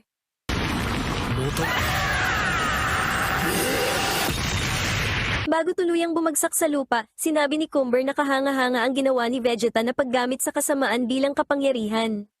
Sinabihan ni Vegeta si Turles na magsanay muna at bumalik kung mayroon pa siyang natitirang dangal bilang isang Saiyan, at sumang-ayon naman ito. Pagkatapos nun ay nagulat si Vegeta nang makitang natalo na pala ng Crimson Mask Saiyan sina Goku at Hearts. Naghanda ng isang Galick Gun si Vegeta para iligtas si Goku mula sa nakamaskarang Saiyan. Habang nakatitig kay Vegeta, sinabi ng nakamaskarang Saiyan na nalaman na niya ang kanyang hinaharap mula kay Fu, na mapapabagsak siya dahil sa limitasyon ng kanyang katawan. Sinabi rin nito na marami na siyang pinatay na bersyon ni Goku sa iba't ibang timeline at ito na ang magiging ika-100 bilang. Handa na sanang bitawan ni Vegeta ang kanyang atake pero bigla itong naubusan ng lakas. Nang makita ito, agad naghanda ng malaking bola ng enerhiya ang nakamaskarang Saiyan para patayin si Vegeta at wasakin ang planeta. Ganun pa man, natigilan ito nang biglang lumitaw si Goku na nasaan yung Ultra Instinct sign. Inatake ni Goku ang nakamaskarang Saiyan, napilit namang lumaban kahit dehado.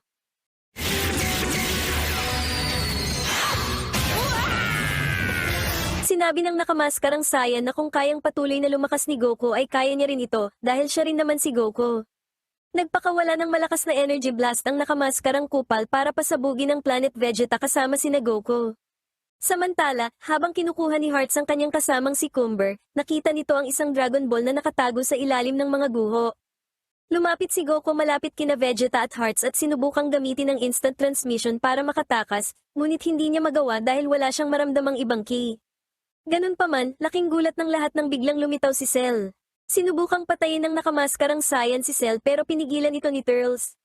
Madaling napatay ng nakamaskarang Saiyan si Turles, ngunit sapat na ang oras na naibigay nito para makapag-teleport paalis si Cell kasama ang iba pa.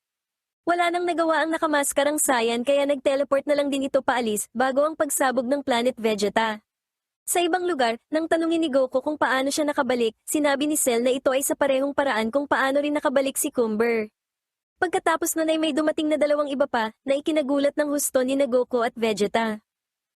Sa isang kuweba sa ilalim ng lupa, nakipagkita ang grupo ni Goku kina Gohan, Krillin, 18 at 17. Dumating ang Demon God of Death na si Shroom at sinabi nito kina Goku na siya ang kumuha kay Cell mula sa impyerno. Ipinaliwanag din ni Shroom na tinutulungan sila ni Cell na pigilan ng nakamaskarang Saiyan na gustong ipagpatuloy ang Project Zero Mortals. Dagdag pa niyang ipinaliwanag na ginamit ng nakamaskarang Saiyan si Fu, at pinatay nito ang napakaraming mortal sa iba't ibang timeline na kanyang nadaanan, na plano nitong ulitin sa Pseudo-Universe at sa Universe 7. Sinabi ni Vegeta na wala siyang tiwala kay Cell, at mukhang tama ang kanyang pakiramdam dahil may binabalak na gawin si Cell. Nabasa ni Hearts ang iniisip ni Cell at nagkasundo sila na itago muna ito sa kanilang dalawa. Pagkatapos ay tinanong ni Gohan ang kanyang ama tungkol sa Ultra Instinct, ngunit sinabi ni Goku na hindi pa niya lubos na master ang kakayahang iyon, at ganun din si Vegeta sa bago nitong kapangyarihan. Nag-alok si Shroom na tulungan silang dalawa na i-master ang kanilang kapangyarihan sa pamamagitan ng pagdala sa kanila sa isang lugar na katulad ng Hyperbolic Chamber, ngunit may mga karagdagang multo ng mga kalaban na dati na nilang nakaharap. Sinabi ni Shroom kina Goku at Vegeta na huwag mag-alala dahil papunta na ang kanilang kakampi na pansamantalang pipigil sa nakamaskarang Saiyan. Pumasok sina Goku at Vegeta sa liwanag kung saan sila dinala sa ibang lugar at mabilis na napaligiran. Sa West City, nakatayo ang nakamaskarang Saiyan sa ibabaw ng isang gusali at sinasabing malapit ng malipol ang lahat ng mortal sa Universe 7. Bigla itong inatake ng Warrior in Black ngunit nagawa nitong makadepensa sa tamang oras. Nag-transform ang nakamaskarang Saiyan sa Super Saiyan Rosei 2 at ipinaliwanag na nag-iipon siya ng enerhiya mula sa mga laban para lumikha ng mga mortal at pagkatapos niyang punuin ng mga mortal ang pseudo-universe, magagawa na niyang lipulin ang lahat ng mortal sa loob ng pseudo-universe at Universe 7 dahil magkaugnay ang dalawang universe. Nag-transform sa Super Saiyan ang Warrior in Black at agad na sumugod. Naramdaman ng grupo ni Gohan ang kasalukuyang labanan at nagpasyang puntahan ito. Pero biglang lumitaw si Dr. W kasama sina Bojack at Super 17 at pinigilan ng grupo.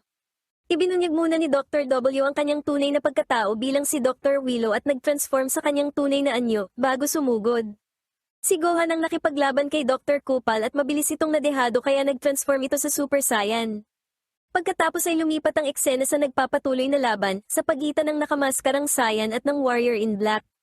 Sa huli, hindi kinaya ng Warrior in Black ang Super Saiyan Rosei 3 ng nakamaskarang Saiyan at tuluyang natalo.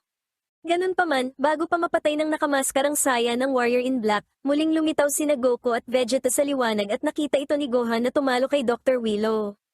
Pumunta ang dalawang Saiyan patungong West City, si Goku ay nasa kanyang Perfected Ultra Instinct na anyo, at si Vegeta naman ay nasa kanyang Super Saiyan Blue Evil Aura na anyo. Ipinaubaya na ng Warrior in Black kina Goku ang nakamaskarang Saiyan dahil mayroon pa raw siyang ibang kailangang gawin. Samantala, mas lalong lumaki ang pinsala ng maskara ni Crimson at hindi na gumana ang pampalakas nito. Pero nang suntukin ni Goku ang nakamaskarang Saiyan, biglang nawala ang kanyang Perfected Ultra Instinct dahil hindi pa rin niya ito kayang panatilihin. For the yabang na sinabi ng nakamaskarang Saiyan na hindi pa rin siya matatalo dahil ang enerhiyang natipon sa kanilang laban ay kanya ng lahat. Tuluyan ang nawasak ang Timebreaker Mask ni Crimson at nagbago ito sa kanyang Super Saiyan Rosei Full Power State. Sumugod si Vegeta pero mabilis lang itong pinabagsak ni Crimson. Bumalik sina Frieza at Metacooler para maghiganti kay Crimson dahil pinahiya sila nito. Dahil ayaw magambala, inilabas ni Crimson ang isang Scroll of Eternity at ipinatawag ang King of Destruction na si Omega Shenron, na mabilis namang pinatalsik palayo ang dalawang kupal. Sina Hearts at Comber naman ang sumunod na dumating at sinabi ni Hearts kay Goku na sila na ang bahala kay Omega Shenron para makapag-focus sila ni Vegeta sa pagharap kay Crimson. Dahil wala nang ibang pagpipilian, nagpa siyang magsanib sina Goku at Vegeta para maging si Gogeta. Walang imik na nagpakawala ng isang mabigat na suntok si Gogeta kay Crimson, ngunit mabilis na naghilom ang sugat nito. Para talunin ang regeneration ni Crimson, lalo pang nagpalakas si Gogeta at ginamit ang Super Saiyan God SS Evolved State. Hindi matanggap ni Crimson na natatalo siya ng isang mortal kaya ginamit na nito ang lahat ng kanyang lakas. Sa kabila nun, hindi pa rin kinaya ni Crimson ang lakas ng suntok ni Gogeta at tuluyan na itong namatay. Sa pagkatalo ni Crimson ay naglaho na rin si Omega Shenron.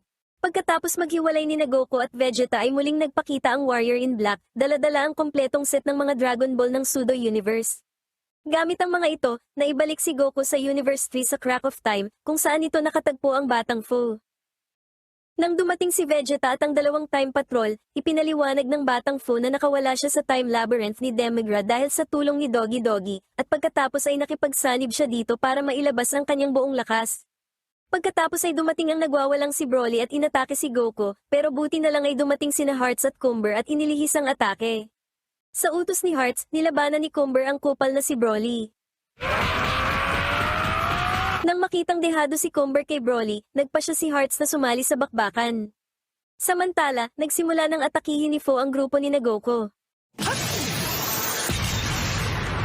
Nang mawala ang usok na dulot ng atake ni Fu, lumabas sina Gogeta at Xeno Gogeta na nakatransform sa kanilang Super Saiyan God SS Evolved at Super Saiyan 4 Limit Breaker.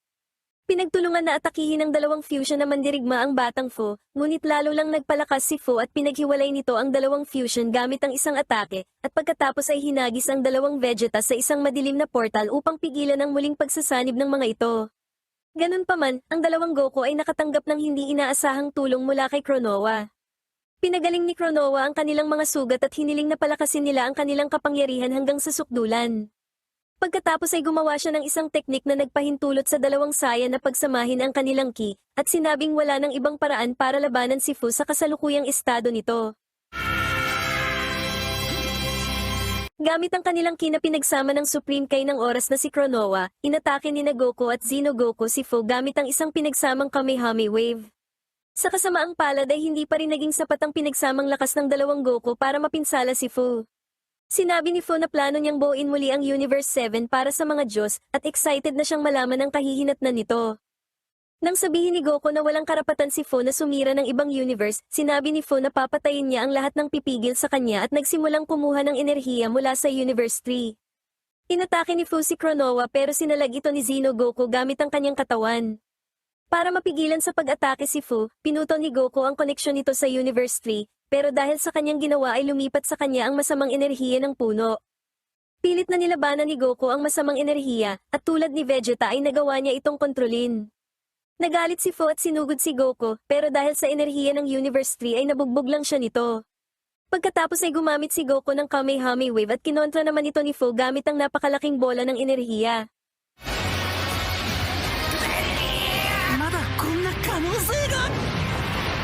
Natalo ni Goku si Fu at muling nakabalik sina Vegeta, Xeno Vegeta at Toki Toki.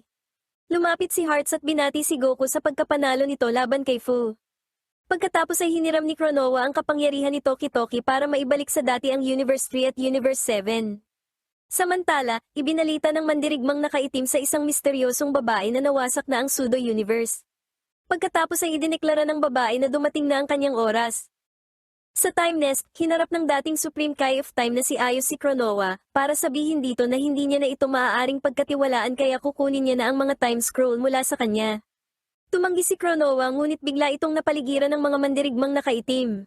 Samantala sa Earth, habang nagtatrabaho sa bukid si Goku ay nilapitan ito ng isang misteryosong gabay.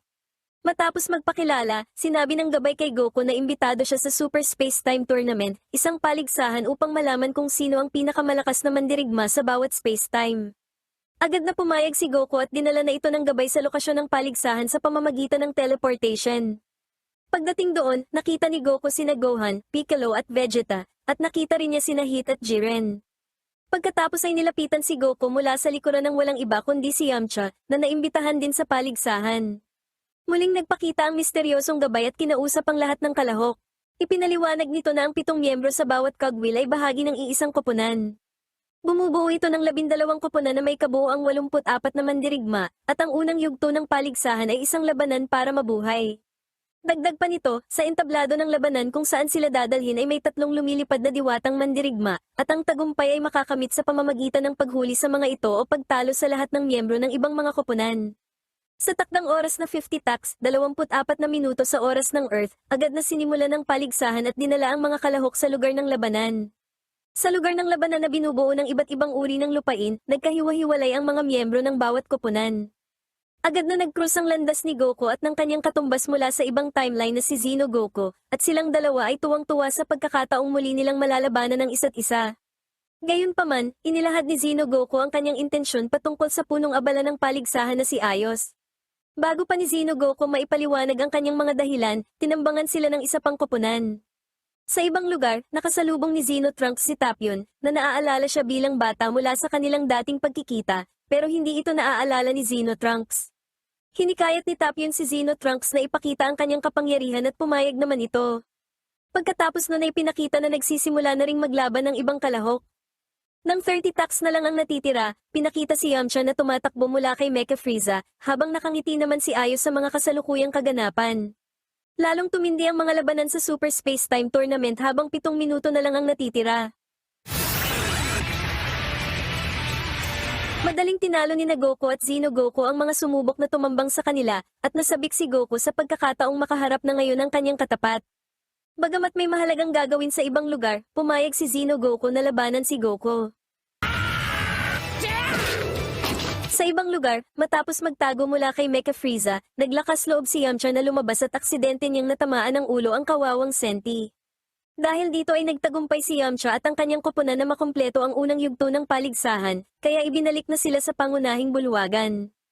Hindi nagtagal, sumunod sa kanila ang koponan ni Xeno Goku, pati na rin ang koponan ni Hearts.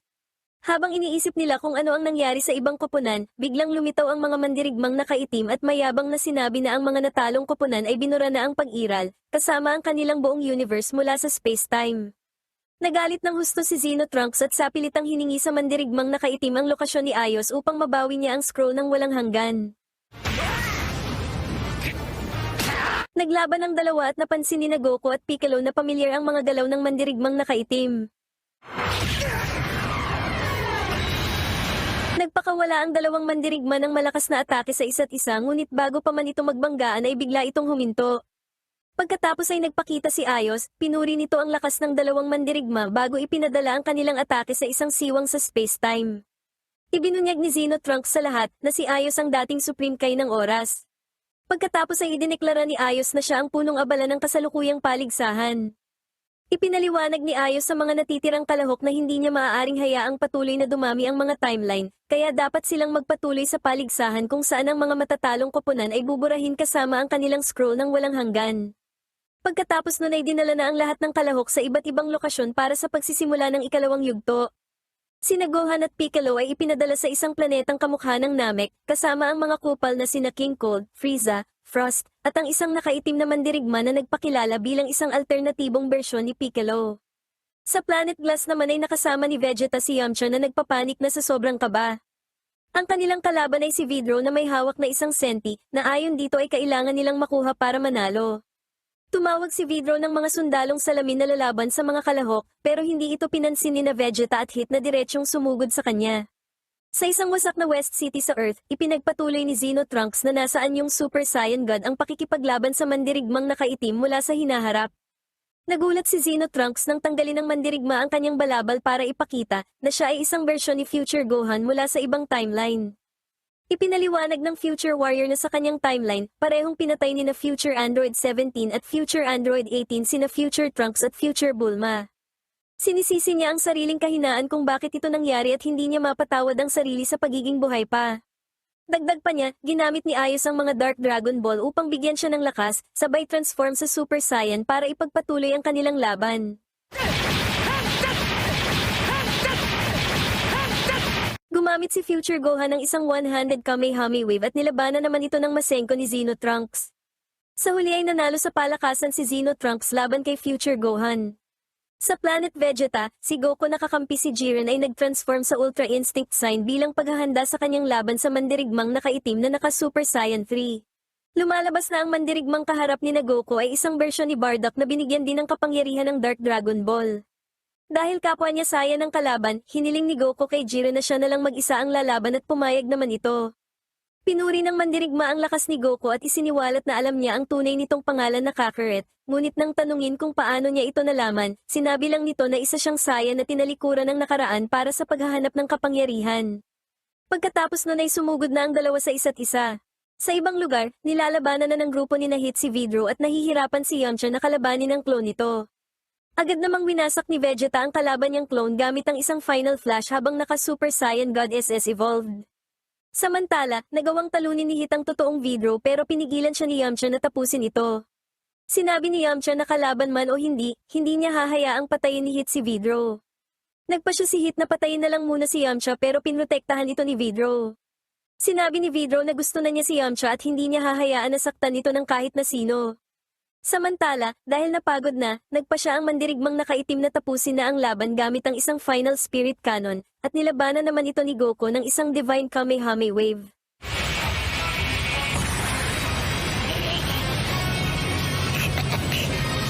Bago tuluyang matalo, sinabi ng mandirigma na hindi niya pagsisisihan ang kanyang pagkatalo dahil ang makita si Goku, na isang kapwa mababang uring Saiyan, na naging napakalakas ay nagbibigay sa kanya ng pag-asa na maaari rin siyang mas lumakas pa. Pagkatapos nun ay bumalik na sa kanilang normal na anyo ang dalawa at nagngitian. Samantala, pinuntahan ni Kronowa si Ayos para hilingin na ibalik nito ang mga scroll ng oras, pero hindi ito pumayag. Kumuha si Ayos ng isang kahon at inilagay niya ang mga scroll ng oras dito, bago niya inilipat ang kanyang sarili at si Kronowa sa labas. Sinabi ni Ayos kay Kronowa na hindi niya ito kaaawaan kung hahadlangan nito ang kanyang mga plano, at pagkatapos ay nag-transform siya sa anyong Time Power Unleashed. Bilang tugon, ginamit din ni Cronoa ang parehong anyo ngunit sinabing hindi niya ito gagamitin para labanan si Ayos, kundi para lamang kausapin ito. Gayunpaman, naniniwala si Ayos na walang saysay ang pag-uusap at agad na inatake si Cronoa gamit ang time condemnation. Sinalag ni Cronoa ang atake habang sinusubukang ipaliwanag na alam din niya ang panganib na dulot ng pagdami ng mga timeline, ngunit pinipili niyang magtiwala sa mga posibilidad na dala ng mga ito. Gamit ang buong lakas, tinalo ni Ayos si Cronoa at ibinagsak ito sa lupa. Pagkatapos ay lumitaw si Goku, kasama ang diwata ng oras, at tiningnan ang kalagayan ng sugatang si Cronoa.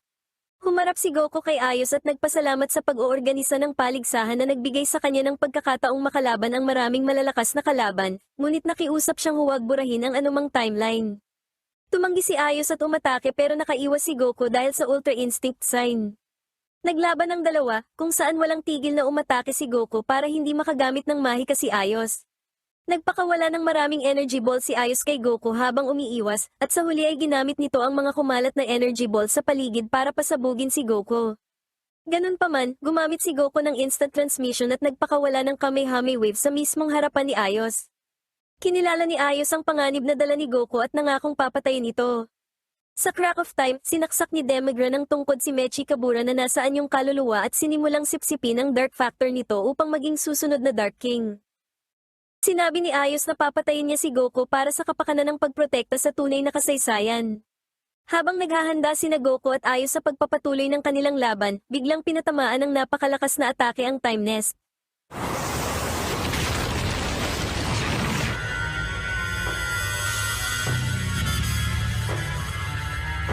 Buti na lang ay nailigtas ni Goku ang sugatang si Cronoa sa tamang oras. Lumabas mula sa mga anino ang bagong Dark King na si Demigra, hawak ang kahon na naglalaman ng mga scroll ng oras. Nang hilingin ni Ayos na ibalik ito, hindi siya pinansin ni Demigra, sa halip ay isiniwalat nito sa lahat kung paano niya hinintay ang sandali na humina sina Cronoa at Ayos bago siya umatake. Inanunsyo niya na magsisimula na ngayon ang kanyang panahon at nagpatawag siya ng masasamang nilalang mula sa mga scroll ng oras. Lumitaw si Zeno Omega Shenron sa kanyang anyong transcended at nang tanungin ni Goku kung sino sila, ipinaliwanag ni Demigra na balak niyang lipulin ang lahat ng mortal pati na rin ang lahat ng mga Diyos upang lumikha ng isang bagong Dark Demon World na puno ng walang katapusang takot. Humakbang si Demigra para labanan si Goku, ngunit iginiit ni Zeno Omega Shenron na siya na ang bahala. Nagpakawala ang Shadow Dragon ng isang extreme power ball kay Goku, ngunit naglaho ang atake dahil sa napapanahong pagdating ni Zeno Gogeta. Nagalit si Zeno Omega Shenron at inatake nito si Zeno Gogeta, pero hindi ito umubra. Dahil sa galit at pagkapahiya, sinubukan ng Shadow Dragon na gamitin ang kanyang pinakamalakas na atake, ngunit kinontra lang ito ni Zeno Gogeta ng Big Bang Kamehame Wave. Natalo ni Zeno Gogeta ang kupal na Shadow Dragon, habang si Ayos naman ay napilitan na gumawa ng pansamantalang alyansa kasama sina Goku dahil sa mas malaking banta na dala ni Demigra. Mula sa itaas, lumitaw ang katulong ni Demigra na si Robelo, kasama si Broly. Ginamit ni Demigra ang kanyang kakayahan sa mahika upang baguhin ang anyo ng mga lugar ng labanan, bago magpatawag ng ilang masasamang mandirigma upang harapin ang mga kalahok sa paligsahan. Pagkatapos ay pinalakas ni Demigra ang mga masasamang mandirigma gamit ang kanyang mahika.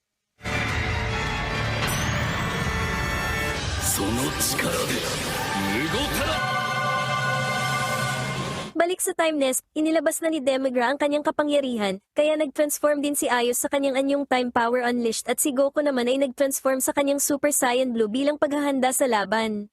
Samantala, si Zeno Gogeta naman ang lumaban kay Broly na pinalakas din ng mahika ni Demigra, at sa kanilang laban ay tila si Zeno Gogeta ang may kalamangan. Sa kabilang dako, mabilis na pinabagsak ni Demigra si Ayos, pagkatapos ay hinigop nito ang Kamehame Wave ni Goku para ibalik. Pinalakas ni Goku ng Kaioken ang sarili para lang salubungin ang mas pinalakas na Kamehame Wave ni Demigra, ngunit natalo pa rin ito at bumagsak. Muling tumayo si Ayos at ginamit ang Eternal Labyrinth para ikulong si Demigra sa isang time freeze ng habang buhay, ngunit mabilis itong nakawala rito at lalo pang nagpalakas.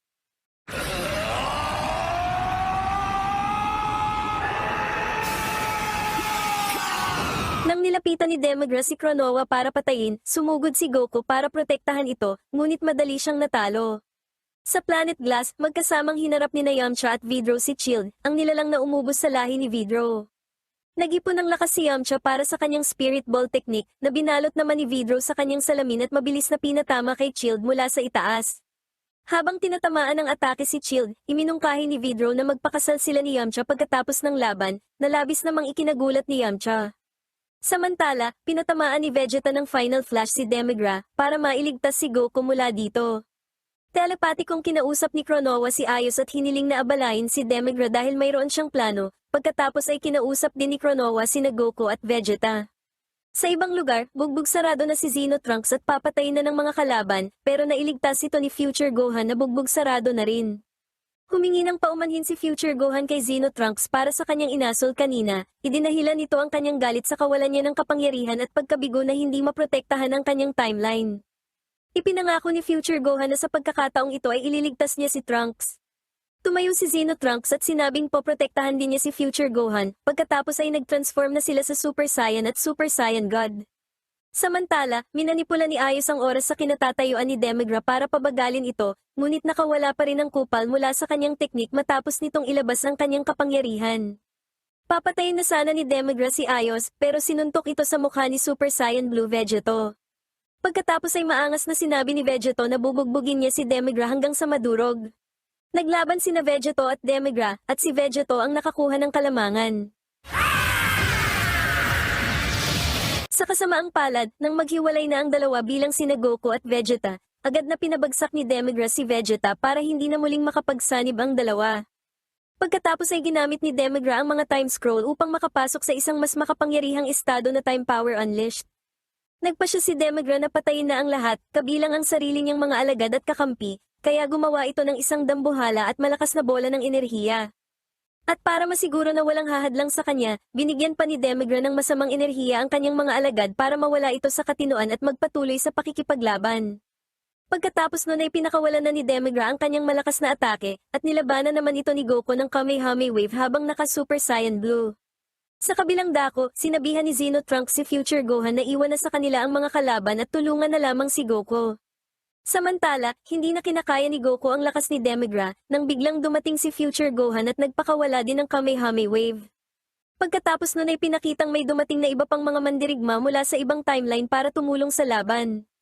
Ginamit ni Goku ang Kaioken upang bigyan ng sarili ng karagdagang lakas, ngunit nagtaas din si Demigra ng kapangyarihan kaya muli lang silang naitulak nito pabalik. Nang tila wala ng pag-asa, biglang dumating si Bardock na naka-Super Saiyan 3 at tinulungan nito sina Goku at Future Gohan. Nagpa siya ang tatlong Saiyan na ibuhos na ang lahat ng kanilang lakas, si Goku ay nag-transform sa Perfected Ultra Instinct, si Future Gohan sa Super Saiyan 2, at si Bardock naman sa Super Saiyan 4.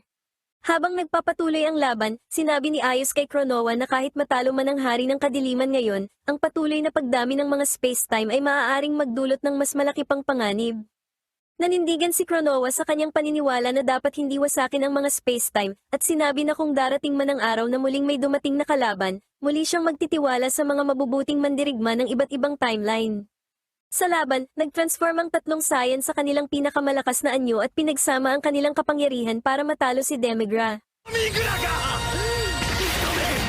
Pagkatapos mapatay ni Demigra, ginamit ni Ayos at Kronowa ang kahon na naglalaman ng mga time scroll upang ibalik ang lahat sa dati.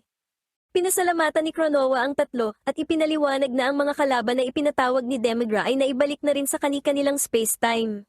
Biglang lumitaw ang mysterious guide na nagsabing magpapatuloy na ngayon ang Super Space-Time Tournament kasama ang mga orihinal na kalahok na kusang loob na sumali, ayon sa hiling ni Goku kay Ayos. Sa isang hiwalay na lugar ng labanan, itinuloy na ni Goku at Xeno Goku ang kanilang naudlot na laban.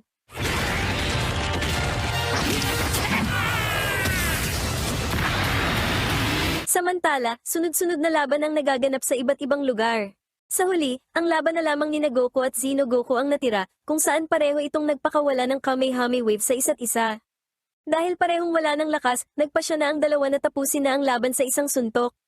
Gayunpaman, sa huling segundo ay nag-transform si Goku sa Perfected Ultra Instinct kaya nakaiwas ito at nakapagpakawala ng isang malakas na suntok sa mukha ni Xeno Goku. Tinanggap na ni Xeno Goku ang kanyang pagkatalo kaya si Goku ang itinanghal na panalo. Sa pagtatapos ng palaro, nagpa siya si Ayos na maglakbay sa iba't ibang space-time upang alamin kung dapat bang iisa lang ang tunay na space-time o kung posible bang magkasamang umiral ang maraming space-time. Muli niyang ipinagkatiwala ang mga bagay-bagay kay Kronowa, ngunit sinabi niyang babalik siya kapag natuklasan niyang mali ang mga paniniwala nito. Sa di kalayuan, inaasahan ni Yamcha ang posibilidad na maikasal kay Vidro. Sa kasamaang palad, muling naging malas sa pag-ibig si Yamcha nang sabihin ni Vidro na magpapakasal sila pagkatapos pa ng 1,200 taon dahil ito ay isang requirement para sa lahi ng mga Glass Tribe. Umalis si Vidro para sumama muna sa paglalakbay ni Ayos habang si Yamcha naman ay naiwan na hindi makapaniwala. Pagkatapos nito, ang mga mandirigma ay naghanda ng bumalik sa kani-kanilang orihinal na space-time. Samantala, may isang misteryosong bulalakaw ang tumama sa Earth. Balik sa Time Nest, ihahatid na sana ni Kronowa si Goku at ang mga kaibigan nito pabalik sa kanilang panahon, ngunit napansin niyang nawawala ang Earth. Pumunta sila sa planeta ni Kaiosama upang alamin ang katotohanan ngunit hindi nila nakita si Kaiosama. Lumabas si Majin Soto mula sa bahay ni Kaiosama at kinumpirma na kinain niya ito pati na ang buong Earth na nagtulak kina Goku, Vegeta, at Xeno Trunks na gamitin ang kanilang mga God form. Unang inatake ni Soto ang Supreme Kai ng oras pero pinigilan ito ni Goku, kaya si Piccolo na lamang ang inatake nito at sinipsip. Pagkatapos ni Piccolo ay si Gohan naman ang sinipsip ni Soto.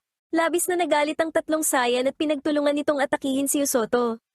Nagkaputol-putol si Soto pero muli itong nabuo dahil sa kapangyarihan ni Majin Buu na kanyang naabsorb. Maya-maya, biglang lumitaw sina Android 17 at 18. Gayunpaman, nabunyag na hindi pala ito ang tunay na 17 at 18 dahil mga parte lamang ito ni Soto. Nang sinipsip pabalik ni Soto ang kanyang mga parte ay nagsimula itong lumakas ng husto, kaya napilitan si Kronowa at ang iba pa na umatras. Pagdating sa Time Nest, nagreklamo si Vegeta tungkol sa kanilang pagtakas mula kay Soto, ngunit sinagot ito ni Kronowa na wala siyang pagpipilian dahil may mga sugat pa sila mula sa kanilang mga laban sa Super Space Time Tournament. Habang pinag-uusapan ng grupo si Soto, nabuo nila ang teorya na matapos niyang sipsipin ang bawat individual, nakukuha niya ang mga natatanging kakayahan nito at ngayon ay plano naman niyang higupin ang mga Diyos. Ito raw ang dahilan kung bakit niya sinipsip si Piccolo, upang makuha rin ang kaalaman nito. Sa sagradong mundo ng mga Kai, isa pang klon ni Soto, kasama sina Shin at Kibito na naabsorb na niya, ang lumapit kay Tandang Kai upang makuha rin ang kapangyarihan nito. Matapos ipaliwanag kay Tandang Kai na hinati niya ang kanyang sarili at nagpadala siya ng iba't ibang clone sa maraming space-time upang maghanap at mag-absorb ng iba't ibang nilalang para lalong lumakas, nag-transform si Soto bilang si Baby Vegeta. Sakto namang dumating sina Xeno Goku at Xeno Vegeta na nasaan yung Super Saiyan 4, at sa pag-aakalang ang tunay na baby ang nasa harap nila, hiniling nilang sumuko na ito. Dahil hindi niya na-absorb sina Goku at Vegeta kanina, nagpa siya si Soto na gawing bagong target ang dalawa. Nag-power up sina Xeno Goku at Xeno Vegeta sa anyong Super Saiyan 4 Limit Breaker at pinagtulungan na banatan si Soto. Bumalik si Soto sa kanyang orihinal na anyo na ikinagulat ng mga Time Patroller at ipinakilala ang kanyang sarili. Ang mga clone ni Soto na kamukha ni Shin at Kibito ay tumabi sa kanya at nag-transform bilang sina Frieza at Cell at pagkatapos ay inatake ang mga Saiyan. Habang ang orihinal na Soto ay muling ibinaling ang kanyang atensyon kay Tandang Kai. Samantala, nagpunta naman sina Goku, Vegeta, Xeno Trunks at Kronowa sa New Namek upang hanapin si Soto, ngunit nadatna na lang nila na kinain na rin ito ang lahat ng Namekian. Natagpuan nila si Soto na pinagbabalakang kainin ng life force ng buong planeta. Ngayong balik na sa buong lakas, handa nang kalabanin muli ng tatlong Saiyan ang kupal na si Soto. Sa sagradong mundo, madaling natalo ni Xeno Goku at Xeno Vegeta ang mga clone. Dito na napagtanto ni Soto na malakas si Goku at Vegeta sa kahit anong dimensyon, pagkatapos ay ipinaliwanag niya ng sabay kina Goku at Vegeta sa sagradong mundo at New Namek, na mayroon siyang magkakahiwalay na katawan na nakakalat sa iba't ibang universe na naghahanap ng malalakas na individual para sipsipin, kaya naman ang kanyang kapangyarihan ay nahahati sa kanilang lahat. Nag-alok si Soto na hayaan muna siyang pagsamasamahin ang lahat ng kanyang clone upang makuha niya ang kanyang buong lakas, at inanyayahan niya ang parehong grupo sa kanyang palasyo. Para pumayag ang lahat sa kanyang alok, sinabi ni Soto na nasa palasyo niya ang mga kaibigan nito na kanyang nabiktima. Pagkatapos nun ay umalis na si Soto at nag-iwan na lang ng card sa bawat grupo para makasunod ito sa kanya. Dumating ang dalawang grupo sa labas ng palasyo ni Soto at nakiusap ito sa kasama nilang si Kronowa na maghintay na lang sa labas dahil sa panganib na maaari niyang harapin. Nang mangako si Goku na tatalunin niya si Soto, tsaka lamang pumayag si Kronowa at nagbigay kay Goku ng isang bagay bago sila umalis. Sa loob ng palasyo, binati ni Soto ang grupo at ipinaliwanag sa kanila na marami sa mga nilalang na kanyang sinipsip ay nakakulong sa loob. Upang mailigtas ang mga ito, kailangan nilang pumasok sa 5 silid na nasa kanilang harapan kung saan nila haharapin at tatalunin ang isa sa kanyang mga clone. Dahil wala nang ibang pagpipilian kundi sundin ang laro ni Soto, pumasok sina Goku at ang iba pa sa mga silid. Pagpasok ni Goku sa silid, personal siyang sinalubong ng isa sa mga clone ni Soto na naghihintay sa kanya. Agad na nag-transform si Goku sa Ultra Instinct Sign at kinalaban ng kupal. Sa ibang silid, napabagsak ni Vegeta si Usoto, pero bigla itong naging si Janemba. Samantala, nagbabago din ang anyo ang Usoto na kalaban ni Goku para makagamit ng iba't ibang teknik. Bumalik si Usoto sa kanyang orihinal na anyo at isinumpa na kakainin niya si Goku pati ang mga kasama nito, ngunit sinabi ni Goku kay Usoto na wag nitong maliitin ang kanyang mga kasama, lalo na si Vegeta. Sa sandaling iyon, napabagsak ni Janemba si Vegeta at pinaulanan ng maraming energy blast. Sa pag-aakalang nanalo na siya, nagsimula ng maglakad paalis si Janemba dahil para sa kanya ay walang silbing sipsipin ang mahinang tulad ni Vegeta. Ganun pa man, muling tumayo si Vegeta at nag-transform sa Super Saiyan God SS Evolved. Pagkatapos ay mabilis na pinabagsak ni Vegeta si Janemba at pinatay ito gamit ang isang Final Flash. Sa kung saan, nagising si Gohan na nakakulong pa rin kasama sina Goten at Trunks, at nilapitan ito ni Usoto. Nang tanungin ni Gohan kung nasaan siya, ipinaliwanag ni Usoto na nasa loob sila ng katawan niya. Ipinaliwanag din ni Usoto na sinipsip niya si Gohan kasama ang hindi mabilang na iba pa, at ibinunyag niya na naroon din sina Goten, Trunks at Videl. Dahil sa kanyang baluktot na pagnanais na makita ang tunay na lakas ni Gohan, sinimulang saktan ni Usoto ang tatlo kahit na sila ay walang malay at nakakulong. Nag-ultimate form si Gohan at inatake si Usoto. Sa ibang silid, pagkatapos pabagsakin ng clone ni Usoto ay kinontak ni na Xeno Trunks at Xeno Vegeta si Xeno Goku. Sinabi ni Xeno Trunks na hindi niya makontak si Kronoa, kaya nagpa siya silang tatlo na bumalik sa pasukan ng palasyo ni Usoto upang hanapin ito. Samantala, biglang dumating sina Goku at Vegeta sa lokasyon ni Gohan. Dahil dito ay na-distract si Gohan at muli itong nasipsip ni Usoto. Lumakas ng husto si Usoto, kaya nagdesisyon na sina Goku at Vegeta na gamitin na ang patara na ibinigay ni Kronoa para maging si Vegeto. Pag-transform sa Super Saiyan Blue ay agad na inatake ni Vegeto si Usoto. Nag-transform si Usoto bilang Gohan at umatake pero hindi pa rin ito umubra. Lalo pang pinalakas ni Vegeto ang kanyang sarili gamit ang Kaioken at mabilis na tinapos si Usoto gamit ang kanyang Spirit Sword. Nang magkamalay si Gohan, sinabi nito kay Goku na nasa loob sila ng katawan ni Usoto. Pagkatapos nun ay nagbago na ang hitsura ng buong palasyo at napansin ito ng tatlong time patroller. Biglang nilapitan ng mga clone ni Usoto na nagpapanggap na ibang kupal ang tatlo. Samantala, habang naghihintay si Kronoa sa labas ng palasyo ay bigla itong tinambangan ni Usoto. Sa loob ng palasyo, natagpuan ng tatlong time patroller si Usoto na mahigpit na hawak si Kronoa sa kanyang kamay. Nagsalita si Usoto tungkol sa natatanging kapangyarihan ng Supreme Kai ng oras, pagkatapos ay inabsorb niya si Kronoa upang kunin ang kapangyarihan nito. Sa ibang dako, matapos malaman ni Goku at Vegeta mula kay Gohan na nakakulong sila sa loob ng katawan ni Usoto, napagtanto nila na nakain na pala sila ni Usoto sa umpisa pa lamang.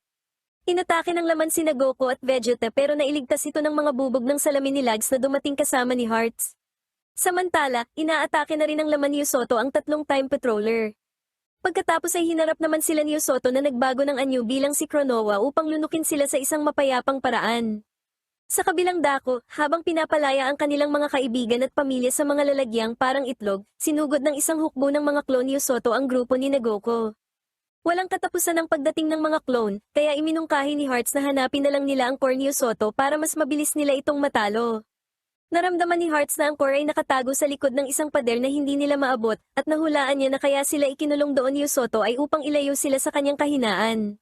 Sa paniniwalang ang loob ng katawan ni Usoto ay nasa isang hiwalay na space-time dimension, napagpasyahan niya na isang napakalakas na enerhiya ang kakailanganin upang makagawa ng butas dito para makatakas ang lahat.